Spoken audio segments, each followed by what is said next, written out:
اسی شعبان میں 14 اور 15 شعبان کی درمیانی رات، جس کو ہمارے ہاں عام طور سے شب برات کہا جاتا ہے، اس کے بھی کچھ احکام ہیں۔ یہ ایک ایسی رات ہے جس کی فضیلت متعدد روایات سے ثابت ہے، اور اس رات میں عبادت کو موجب اجر و ثواب قرار دیا گیا ہے عام راتوں سے زیادہ۔ آج کل بعض حضرات یہ فرماتے ہیں کہ شب برات کی کوئی حقیقت نہیں ہے، یا اس کے بارے میں کوئی صحیح حدیث سے ثابت نہیں ہے۔ یہ بات درست نہیں۔ حقیقت میں شب برات کی فضیلت 17 صحابہ کرام رضی اللہ تعالی عنہما سے روایت ہے، 17 صحابہ کرام سے، تو انہوں نے نبی کریم صلی اللہ علیہ وسلم کی طرف سے یہ بیان فرمایا کہ اس رات میں عبادت کرنا فضیلت رکھتا ہے۔ ان میں سے بات روایتیں سند کے اعتبار سے کچھ کمزور بھی ہیں، لیکن مجموعہ ان تمام روایتوں کا، 17 روایتوں کا، یہ بے اثر اور بے بنیاد نہیں۔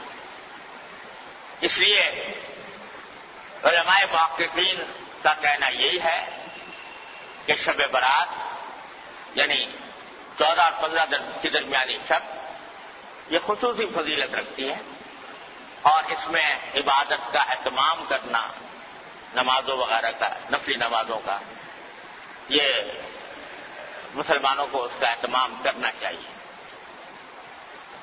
اور اس میں بعض روایتوں سے معلوم ہوتا ہے کہ اللہ تبارک و تعالیٰ کا منادی اس رات میں آواز لگاتا ہے کہ الا هل من مستغفر فاغفر له، سنو کیا کوئی ہے جو اپنے گناہوں کی مغفرت مانگنے والا ہو اور میں اس کی مغفرت کروں۔ هل من مبتلا فاعافیہ، ہے کوئی مبتلا مصیبت، مشکلوں میں مبتلا، جس کی مصیبت کو میں عافیت سے تبدیل کروں۔ یہ ساری رات اللہ تبارک و تعالیٰ کی طرف سے اعلان ہوتا رہتا ہے۔ لہذا اس رات میں جاگنا اور عبادت کرنا یہ عام راتوں سے زیادہ فضیلت کا سبب ہے۔ دعائیں کرنا، بشرطے کہ وہ عبادت اسی طرح کی جائے جس طرح جناب نبی کریم سرور دو عالم صلی اللہ علیہ وسلم نے فرمائی، اس میں بھی اپنی طرف سے کوئی اضافہ نہ ہو۔ جیسا ابھی میں نے بتایا، مثالیں دی آپ کو کہ اپنی طرف سے اضافہ کوئی شریعت میں مقبول نہیں۔ کل محدثۃ بدعہ وکل بدعۃ ضلالہ، ہر نئی بات جو انسان دین میں پیدا کرے وہ بدعت ہے اور ہر بدعت گمراہی۔